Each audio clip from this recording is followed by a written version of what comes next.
The following program is an all-language show which includes open discussions on topics related to the LGBTQ+ community and beyond, including, but not limited to mature subject matters such as sex and sexuality, personal experiences, and more.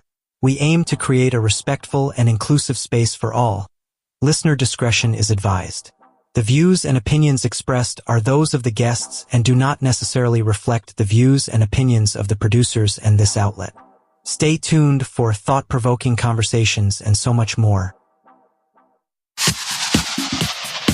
Hi, I'm Saida Garrett, co-writer of Michael Jackson's Man in the Mirror, and you're listening to Rainbow Country with Mr. Mark Tara.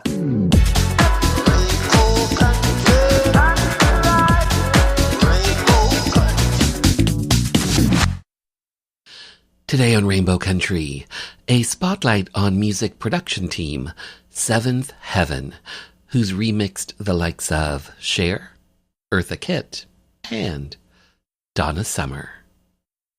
That up next, so stay tuned for Gay Talk Radio right here on Rainbow Country. Hi, this is Emily Saliers from Indigo Girls.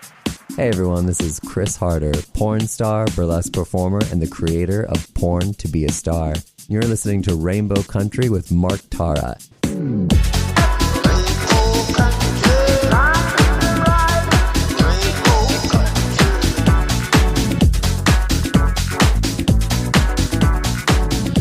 Hello and welcome to a brand new journey through Rainbow Country, as I like to call it, a little gay radio show working to give voice to the LGBT community and beyond. And as always, I am your tour guide through Rainbow Country. I'm producer and host, Mark Tara. By the way, Rainbow Country originates from CIUT-FM in Toronto and now proudly in syndication across Canada from coast to coast to coast. The Yukon, British Columbia, Saskatchewan, Manitoba, the east coast of Canada in Newfoundland and Nova Scotia, Ontario, even down to Buffalo, New York, and online. Well, thanks to you tuning in, streaming, downloading, but ultimately listening. Together, we continue to build Rainbow Country into a nationally syndicated gay radio show, as well as being a #1 Canadian LGBT podcast.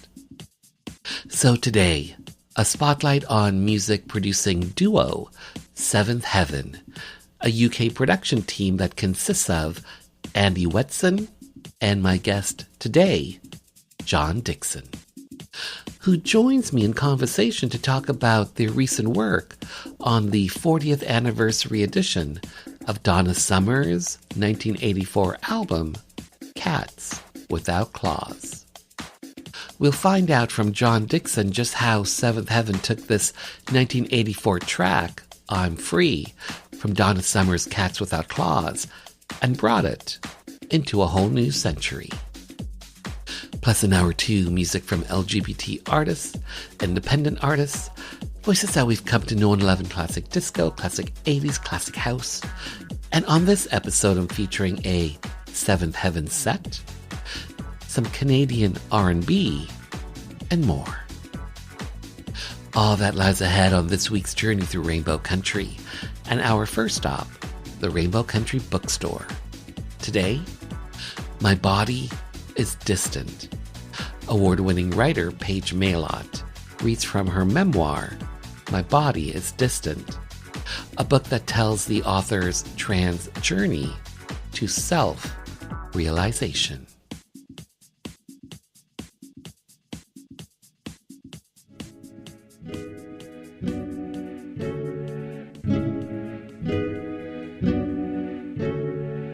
Memory is a slippery and selective thing.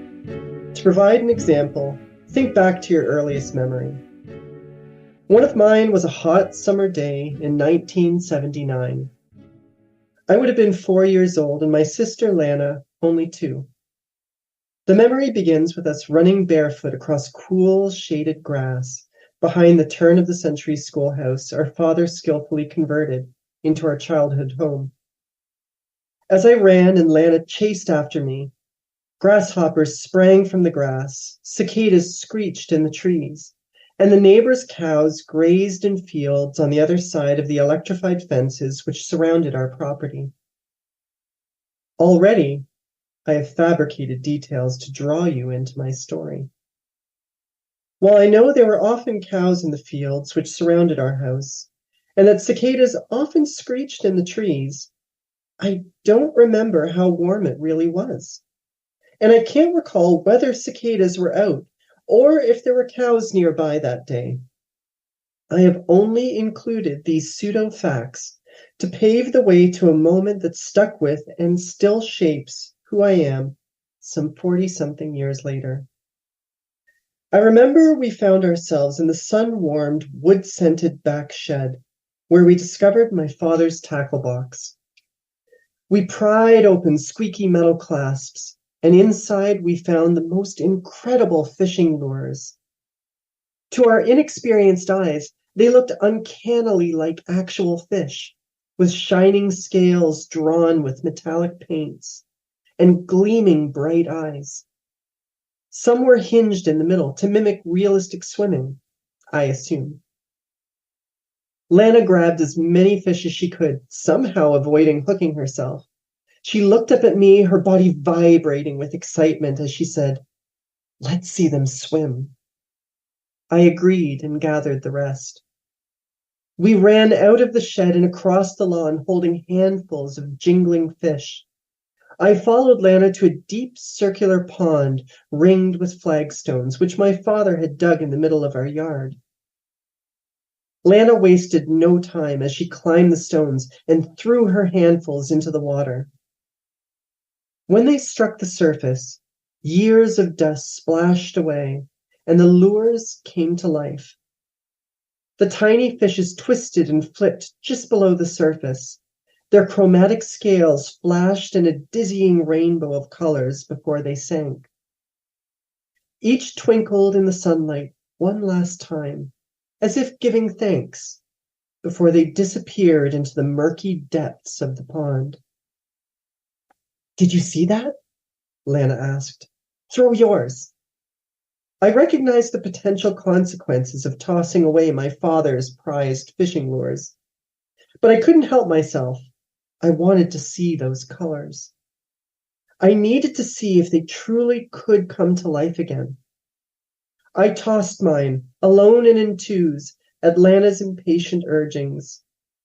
We watched with amazement as they rolled and flashed in the murky water as they sank, leaving us with vivid memories and regret.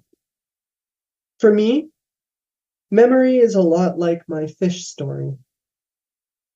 I only seem to remember moments which particularly delight or trouble me, and sometimes the ones that flash brightest are the ones that do both. I like to think my brightest memories are also the ones which have taught me valuable lessons, like how throwing away antique heirloom fishing lures can make your father cry. This memoir is, therefore, imperfect. It will contain details as true as I can remember them, and I'm certain some recollections will be incorrect or incomplete. All I can promise is that the memories in these pages are, to the best of my knowledge, influential moments of my life which have shaped me into the woman I am today. I hope you graciously accept that possibility as I recall these stories with you. By reading them, you can cause these memories to flash and sparkle once more. While not every recollection in this memoir shines, I believe it is important to include the difficult parts and the ones that beacon on regrettable decisions. Because if we don't record these multicolored memories as accurately as possible, they might sink into the darkness and be lost forever. 2010. Another 11 years later, in an abandoned amusement park. Emerging from a cloud of rose-scented mist, Callie's face is lit electric pink as we pass a buzzing neon heart on the tunnel's rocky wall. We float together in a giant rubber duck that pulls us along a submerged track toward an expanding arch of light. As we pass through the cave's mouth, Sunlight gleams off the duck's droplet-sprinkled plastic wings, and the sequined lining of my bridal gown reflects shimmering rainbows across the water's surface. Callie caresses my ears. What did you think? Best honeymoon ever, I say. We're only getting started. A sly smirk hints at the corner of Callie's mouth as he pulls me close. I rest my cheek against his suit-covered chest, allowing myself to melt into the relaxing vibration of his affectionate purring. Being here, having him holding me, sharing this moment together in an actual tunnel of love with my husband has made all the fuss of the past 2 weeks of wedding mayhem worthwhile. This does truly feel perfect, even though I know that none of this is real. Not in the way most people value realness. I know this amusement park we're in, this plastic duck boat, and even our avatars are just lines of code stored on a softly humming server somewhere. Despite that, I feel an authentic bond with Callie, which is no less valid than the intimacy and trust that accompanies sharing your bed and life with someone in the real world. In loving relationships, we seek reassurances that our partner cares for us. Grand romantic gestures may be beautiful and sweep you off your feet, but they're easily staged. We communicate true love through a multitude of selfless moments. Love appears as an unprompted cup of tea, just the way you like it on a tough day. Or when you fawn over a beautiful sweater and a week later, it appears on the dining room table, even when it's not your birthday. Genuine gestures of love can even appear in an act as simple as being cuddled as the little spoon while you drift off to sleep. Despite what you might think, these gestures can mean more online. Callie's wedding suit is an excellent example. If he and I married in real life, he might buy or rent a suit. A tailor then measures and makes alterations, but all Callie has done is point and pay and pick it up when he's ready. Here, Callie inevitably tried on multiple suits from multiple online vendors, still spent real money to buy it, but then he also sank hours in an editor, carefully tweaking the suit's proportions to accommodate his unique furry body. It took me 3 days to find and fit a bridal dress that showed my tail, and then edit a veil so that it didn't cut off my ears. Callie proposed with an emerald ring.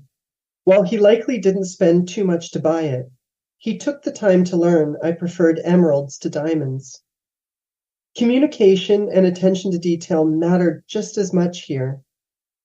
He also scouted this abandoned amusement park for us to be alone. Thoughtful kindnesses like these are more than I've ever experienced in a real-life relationship. In some ways, online relationships better illustrate commitment and desire. In real life, you and I might walk together. Your hand might bump mine, and we might like the feeling of accidental touch enough to hold hands. It could be sweet, but there's a casualness to this act that cannot occur online. In virtual worlds, we might similarly walk together, but you would intentionally position your character closer to mine, target me, and initiate a command like, /hold hands with Lydia. While stepping out of a romantic moment to type may sound detached, if my online partner values the time required to specifically write an affectionate gesture just because they want to build a connection, doesn't that add something? Describing a character's intention is not only precise and deliberate, but every descriptive pose my partner writes is only for me, for us, to create our memorable moment. Whether we're holding hands or fighting or fucking, we craft line after line of descriptive prose, a conscious, poetic rededication to the value of our relationship.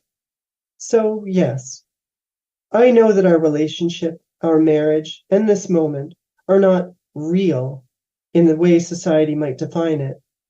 But for a lonely and sick trans woman, They are everything. Besides, don't scientists say reality as we understand it might be lines of code anyway?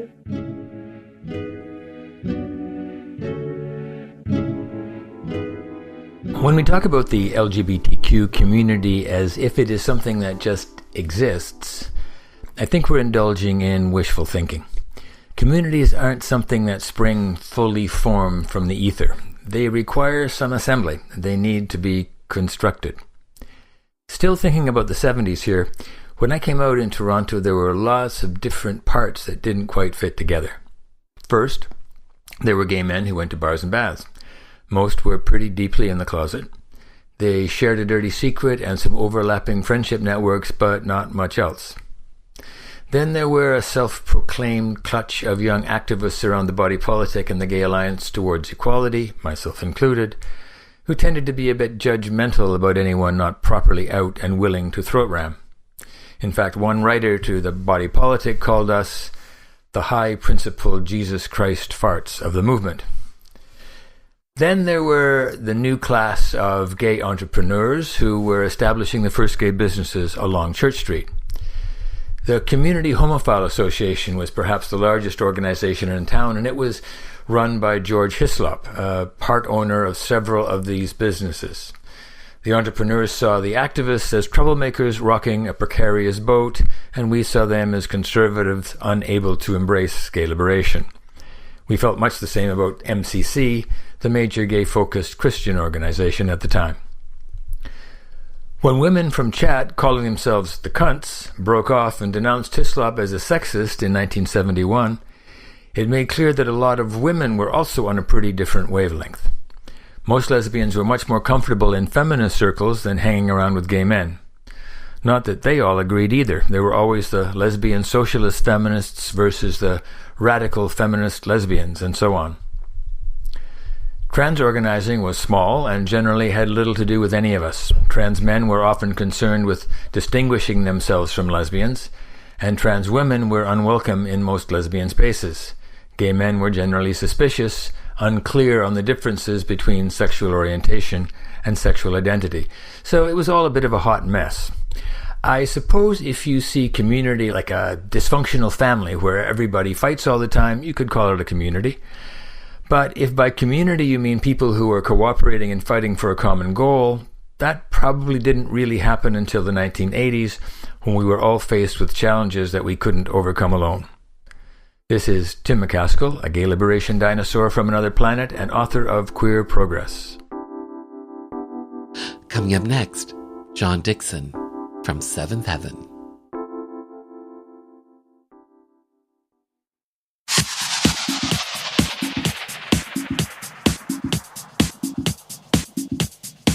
Hi, everybody. This is Gino Vanelli. You're listening to Rainbow Country with Mark Tara.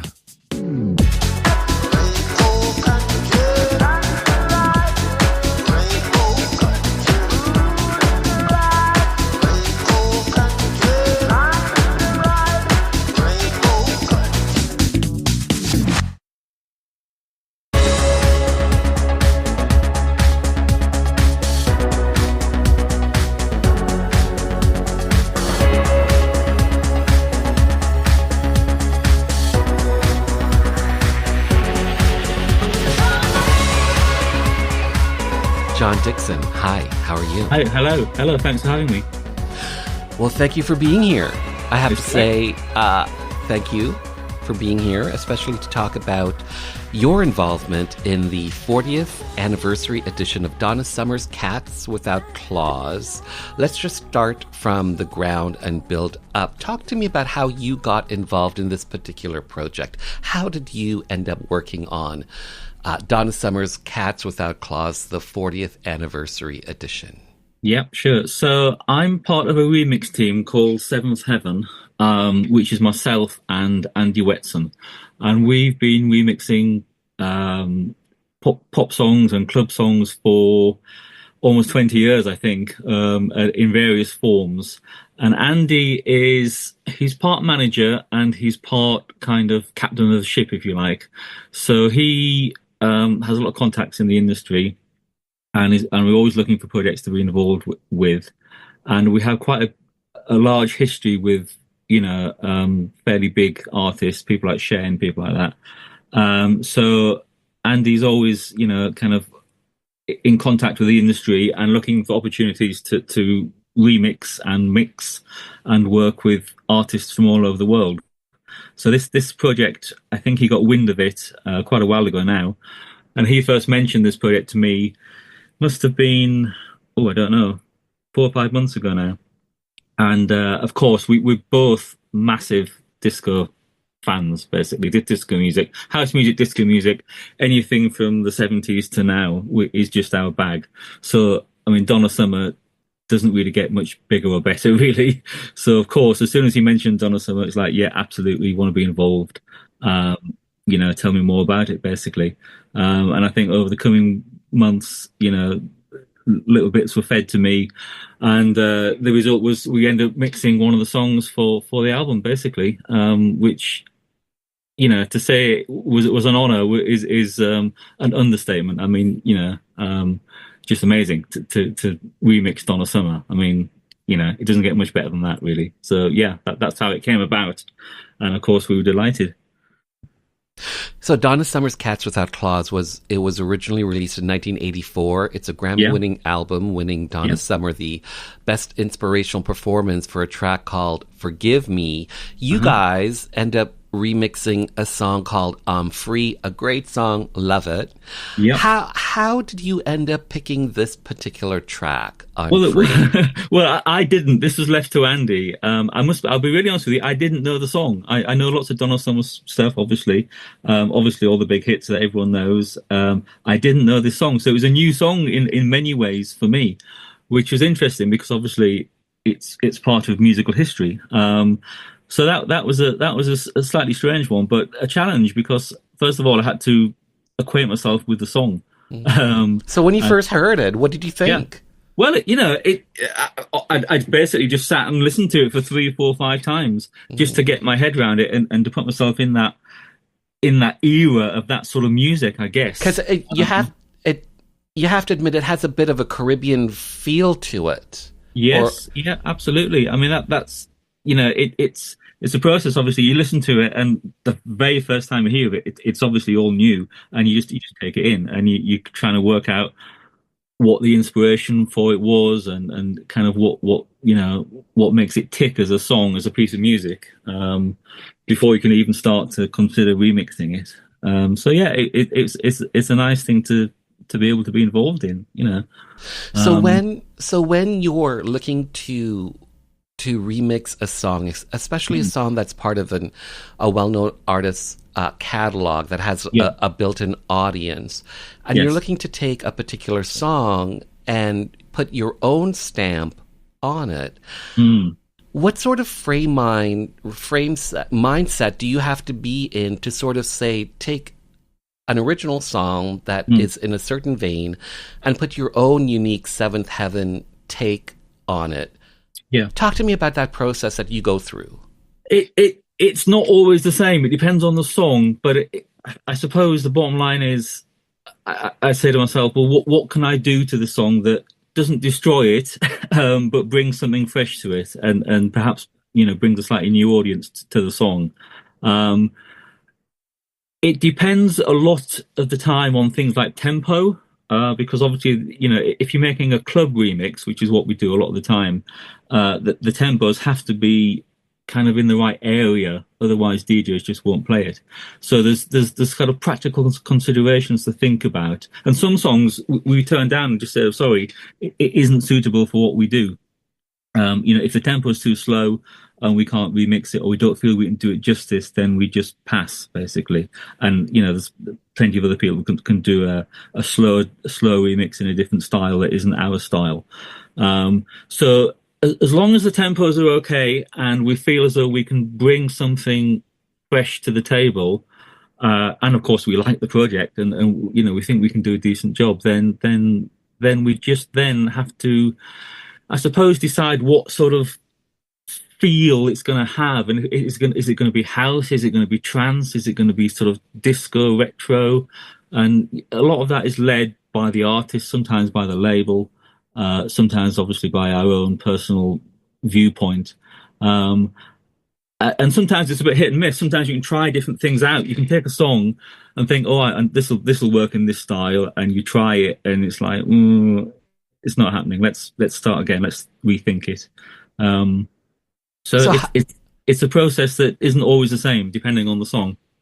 So how was it to remix I'm Free? Was it an easy process for you? Well, it was unusual in that I don't know if you were aware of this, but they hadn't got the original multi-track tapes. So, and this is happening more and more these days. We've done a few projects like this. So normally, of course, the record label sends you the vocals, and if you're lucky, you might get everything. You might get the whole multi-track. And if it's a disco track with strings on it, then brilliant, because you've got all the strings to play with. But in this case, they hadn't even got the multi-track, so we had to do a process called vocal extraction, where we put the whole mix, the whole stereo radio edit or album version, or whatever it was, into some software, and it takes just the vocal from it,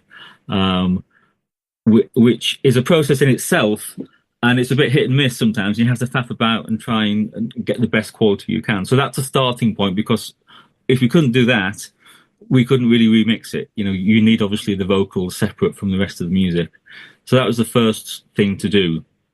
And as I say, we've done this a few times with different artists now, where things have just got lost over time. It's one of those unfortunate things. So that was a starting point. So we put the whole original mix through this piece of software, and it basically processed it so there was just the vocal left. And then you have an a cappella, essentially. You have very little control over it, because it also takes the backing vocals with it as well, so you can't separate them out. So you have essentially a stereo a cappella, and that's your starting point. That's your ground zero. And from there, you have to play around with it and decide on things like tempos, obviously. What I tend to do is I work out the chords of the original song, and just map it out really quickly, just so I can get a feel for it and understand musically what's going on.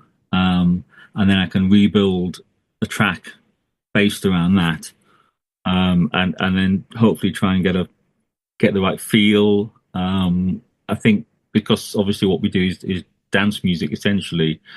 The bass line is in some ways one of the most important elements, because that dictates the whole feel of the track, really. And once you've got the bass line and the drums kind of in rough form, you can hang other elements off of that. But if you don't have that in the first place, it can be a bit difficult. So that's my process anyway. So it's kind of drums and bass and build the track up from there, really. So remixing, producing, producing, remixing. When you're taking a track, when you're remixing a track, and especially from an established artist like Donna Summer, and you're putting your own stamp on it, do you think of it as a remix, or do you think of it as production? You're producing a track. The only difference is this comes with pre-existing vocals and a cappella. So how do you look at it? Do you look at it as a remix or as production? It's a grey area now. I still think of it as a remix, because obviously I didn't produce the original record. I didn't produce the vocals. Obviously, all that was done many years ago.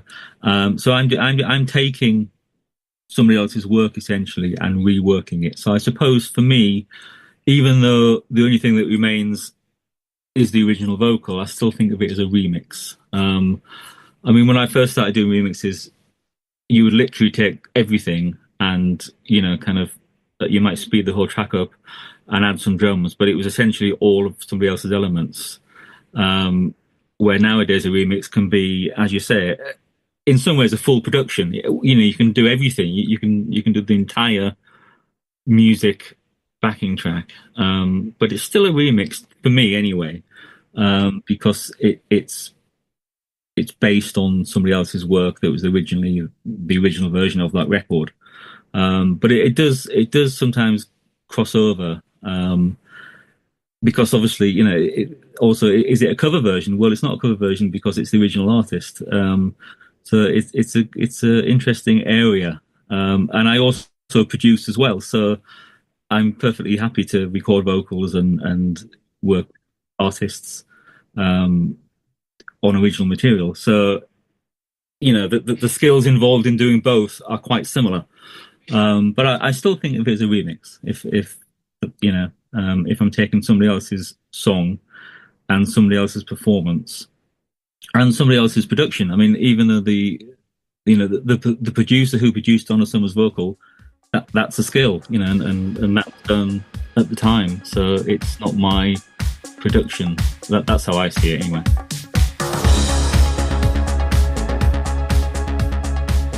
And on that note, we'll return after this Rainbow Country update.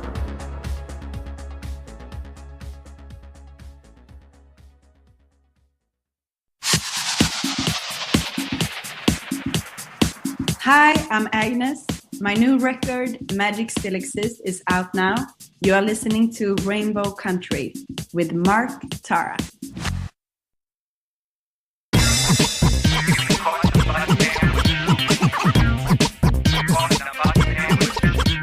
This is gay hip-hop artist, the Mangfather Bob Katz.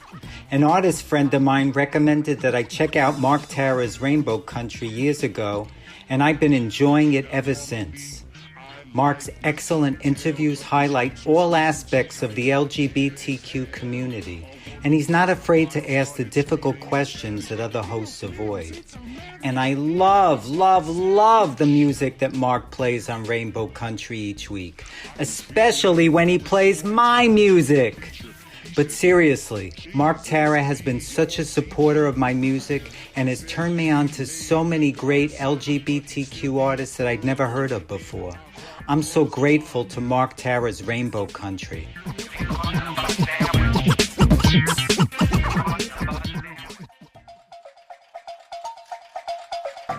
So, as you may know, Rainbow Country is an award-winning gay radio show, working to give voice to the LGBT community and beyond, and is heard on broadcast radio, streaming, as well as an edited podcast.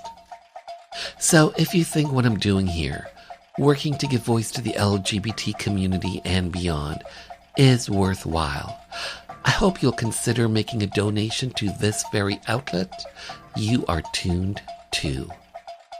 If you're listening to the podcast version, I hope you'll consider making a donation to an outlet that does carry Rainbow Country.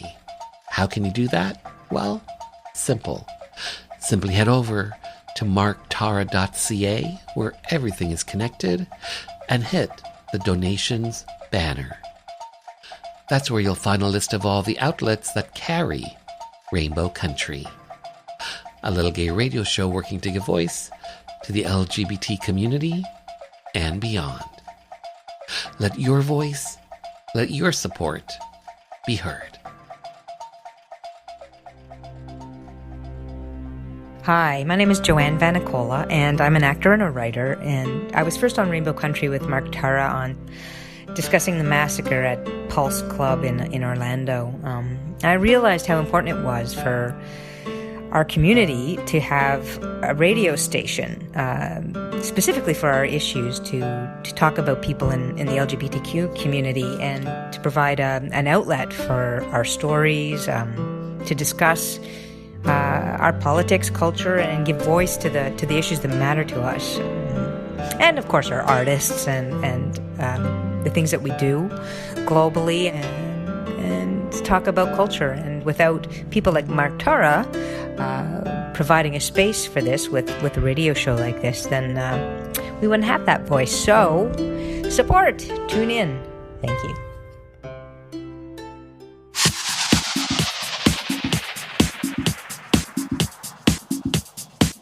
I'm Billy Newton Davis, and we're sitting here on Rainbow Country with the fabulous Mark Tara.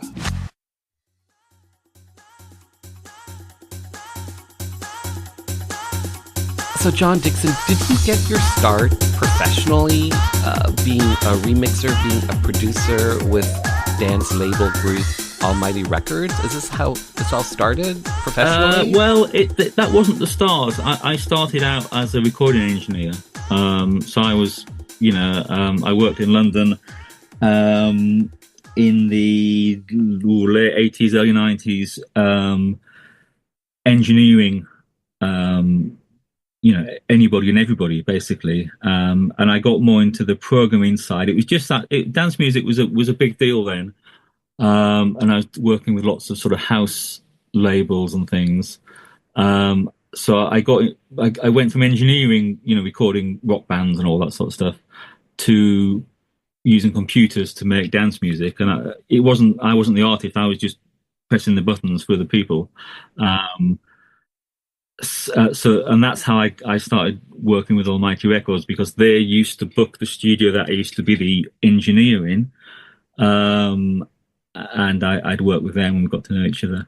And then I eventually went over to Almighty Records as an in-house producer when they were first setting up their studio, basically. So I went in relatively early in their career, their history, and we set a studio up in North London. And it kind of, I think I was there, I don't know, 10 years, maybe, something like that. Maybe not, maybe 7, 8 years. And we built the studio up, and our profile, increased. And we did many remixes there. And here you are today. And here I am today. Yeah, I mean the history of the whole. There wasn't the remix when I joined Almighty. The whole concept of a dance remix was kind of newish, really, in terms of taking, a pop record and making a club version. And we just happened to be at the right time at the right place. I don't know if you know, but we did the Believe Share remix, and that just catapulted everything. That literally changed overnight our whole existence, because all of a sudden we were remixing everybody and anybody in America and in UK and Europe. So we went from a tiny little record label, selling independent records back then at 12-inch records, to remixing international artists. So how did that Share Believe remix come about? I honestly can't remember how it actually came about. We'd done a few remixes before then for various labels, I think Sony and BMG, and they'd been well received. They had some traction, and we were, it was building up, and we were getting asked to do more and more. And then obviously the Share one landed, and it was such a big record anyway. Of course, I mean, it was a massive hit. But we were asked to do the mix, and we delivered it, and it wasn't even finished, but it got sent off by some. It got sent off to the label. In my head, it was a rough version. It was a rough mix, but the label said, "No, it's brilliant. It's finished. Let's go with it." And that was it. It was out of my hands then, and it just blew up, basically. So I don't actually know the person who said, "Let's get Almighty Records to remix Share." I can't remember. I was in the studio. I wasn't really part of that process. But that was certainly a game changer, definitely. Well, thank Almighty that they did. Yes. How did this all come about for you? How did you end up in the music industry originally? Like, were you in bands growing up? Like what? I like a lot of kids, I had piano lessons. I was in the local school orchestra. I was interested in music without really knowing how or why. I just was, sort of thing. And I started recording anything and anything, really, just with a little portable cassette machine and a little port studio thing. I was in a band when I was at college. And as I say, I could read music, I could play a little bit of keyboards, I could work out chords and harmony and all that sort of stuff.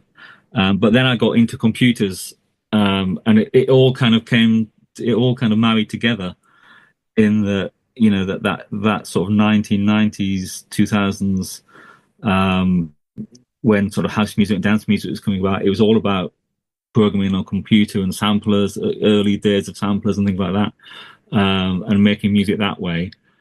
And for whatever reason, I was lucky. I suppose I had all the different little skill sets to put it all together.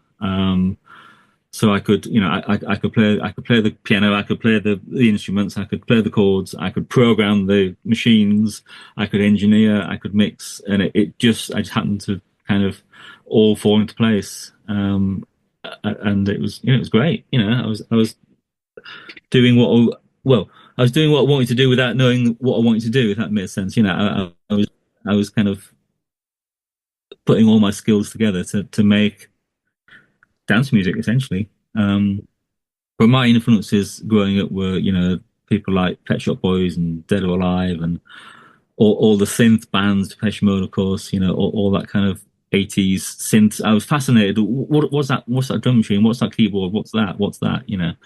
And of course, as you get older, you learn all about them. And if you have an actual fascination, it draws you in and you learn how to operate all the machines that make these wonderful records. Do you have a favorite Pet Shop Boys track? Oh, I don't. I mean, they're all so good. I mean, I suppose that kind of, I don't know, It's a Sin sort of era, the big epic orchestral over the top nonsense is just glorious. I mean, I'm a massive fan of Trevor Horn. I didn't produce Pet Shop Boys, but that orchestral largeness, the larger than life, the Frank Goes to Hollywood stuff, and the Pet Shop Boys in some ways are similar. So all that era of music where it was massive, everything just sounded great, huge and over the top and wonderful. That's my era. That's my sort of starting point in life, really. Have you ever worked with Trevor Horn or anything? I haven't. No, I would love to. No, I haven't. I've remixed some Pet Shop Boys songs. I haven't ever done anything that Trevor Horn, I don't think anyway, has touched. But he is, in my head, he's the god. He's the one to reach for, and Steve Lipsome as well, who was his programmer and guitar player and general genius. I think he's perhaps sometimes goes under the radar, but I think he was just as important as Trevor Horn in many ways for those those hits around that time, the Two Tribes and the Relax and all that sort of stuff. So you and fellow business partner Andy Wetson, you guys created Seventh Heaven. Yes. Production house, Seventh Heaven. Talk to me about why you created this production house and what made you think to do it. Well, I was at Almighty, and it was. I think I said I was there about 8 years. I can't remember exactly. Because the two of you worked together there, didn't you? Yeah, so he worked there as well. Andy worked there. He was basically in the sales office essentially, and I was in the studio. But it was all one building. So of course we got to know each other quite well. And he sometimes he'd even sing backing vocals on songs and things. So he was quite omnipresent, and we got on really well, obviously. I reached a point at Almighty where I felt I'd taken it as far as I could go, really. The remixes were still coming in thick and fast, but I just felt we weren't moving in the right direction. We'd done a few productions because, as you mentioned before, people said, well, if you can do a remix like this, why don't you produce artists? And that really appealed to me. It's a valid question. Sorry? It's a valid question. Absolutely. So we sort of dabbled, in production. But I felt it's in some ways it's a very different thing because you have to work with artists and you have to get the best out of them, and it's a longer process. It's not just me in a studio, programming for 2 or 3 days doing a remix. It involves a much bigger circle of people. Obviously, you've got the artist or artists. And you have to, and you have to create something usually from nothing, essentially from scratch. So it's a longer process. It's not just, and I think the record label at the time couldn't really, or I didn't want to pursue that avenue because it was too, it wasn't immediate enough. So I felt I had to sort of move on really. So I left Almighty, even though we were very successful at the time. I just felt I was getting burnt out, if I feel really honest. And I was working 14, 15-hour days, 6 days a week. And if you do that for, 7, 8 years, you start to get tired. So I left and I set up on my own. I had my studio in London. And Andy, I kept in contact with Andy, and I think he left, I think within a year, maybe within 6 months. I honestly can't remember. But then obviously he rang me and said, look, we work so well together. Why don't we just do our own thing? And I was doing bits and pieces as well, and I had management, and I was trying to find my way after leaving Almighty Records, trying to find my own way in the industry, and it was kind of going okay, but it wasn't amazing or anything. So Andy said, why don't we set up a remix production company? And he said, I'll manage it, and you do the music like you did at Almighty, and let's give it a go. So we did, obviously, and it's done pretty well, really, over the years. I think Andy said it's something like 600 remixes we've done to date, which is quite a lot, really. And yeah, I mean, we just, I think because we know each other so well, we don't really have to discuss anything. Mm-hmm.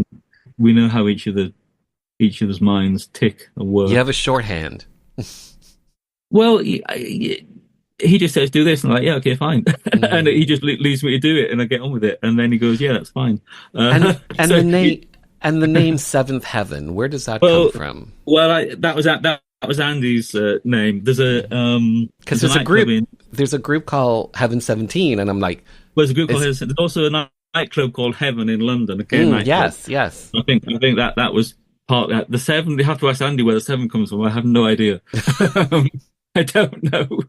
But it's stuck, mm-hmm. And it's like, well, that's fine. It's become a brand. So yeah, happy to go with that. No problem at all. So, John, you wear many hats. You're a musician. You're a remixer. You're an engineer. You're a producer. For you, you feel most comfortable doing what? I like doing it all.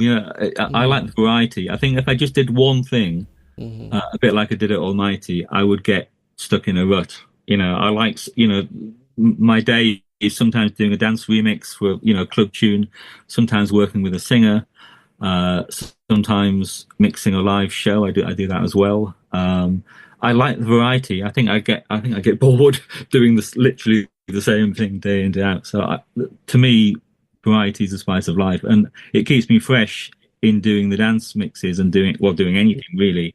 If you can do different genres and different jobs within the industry, I find it more interesting. And you learn bits from each other. You learn tricks and techniques, and you take experiences from one genre or one style of work and bring it into the other. And I think that keeps things fresh and interesting for me, anyway. Looking back over your body of work, yeah, the things that you've done, whether they've been productions, whether they've been remixes, do you have some projects that stand out in your mind, whether they stand out for good or bad, whatever? Do you have some projects that stand out for you?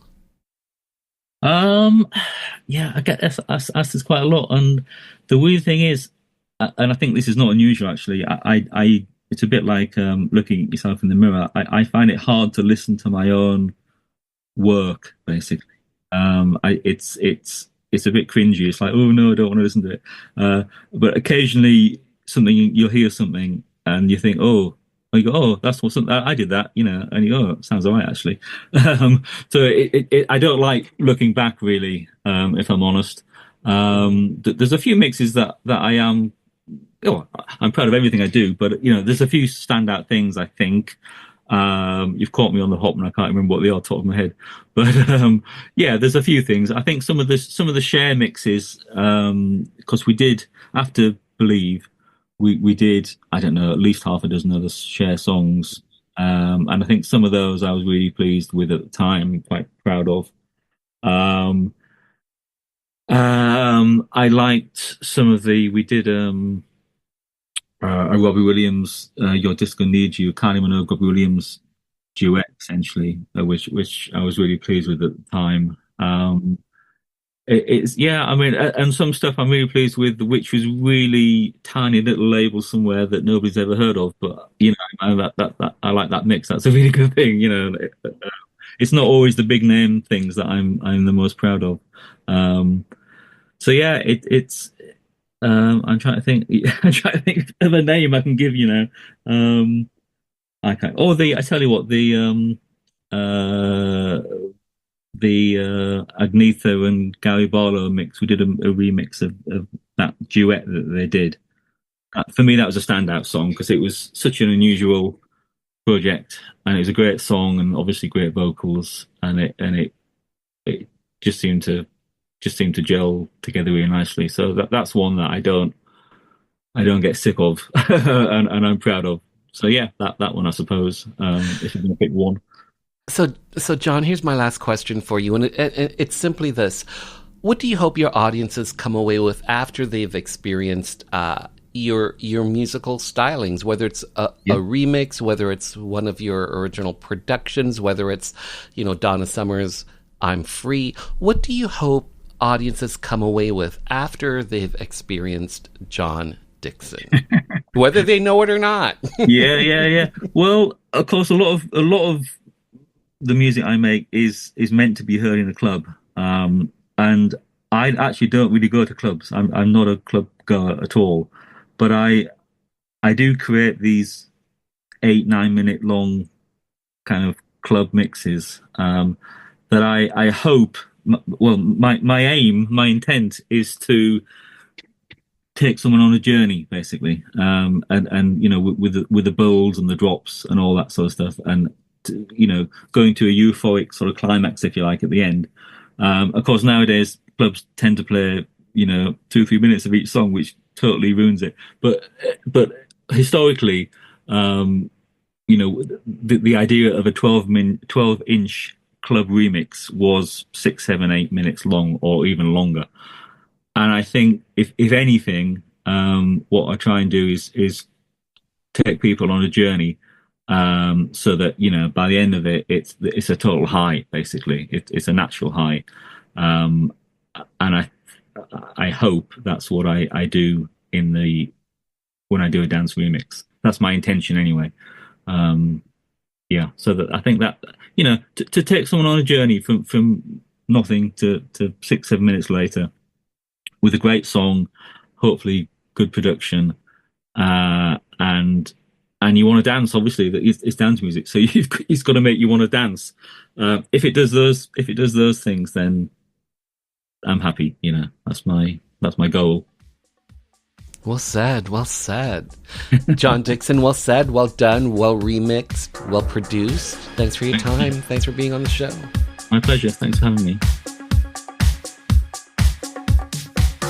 That was my interview with producer, musician, programmer, and engineer John Dixon from British music production duo Seventh Heaven. For even more on John Dixon and Seventh Heaven, simply visit 7hproductions.com.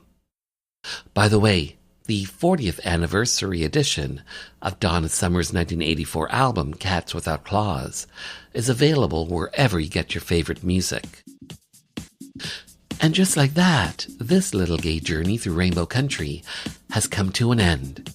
For the full 2-hour episode, simply head over to marktara.ca, where everything is connected, and hit the archives banner.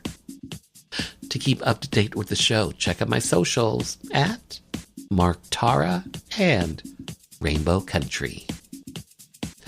The podcast is available on all major platforms.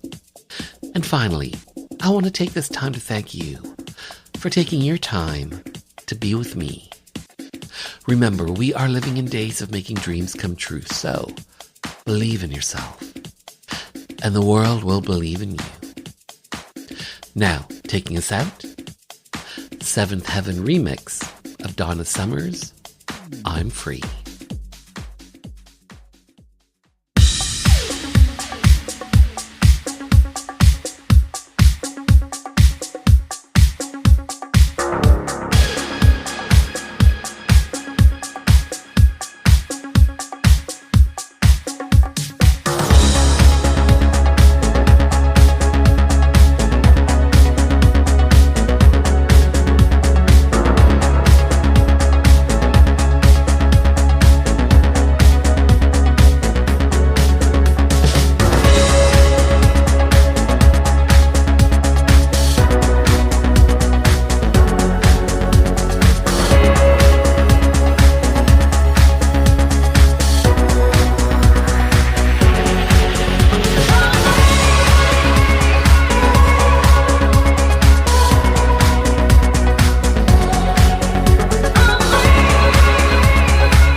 You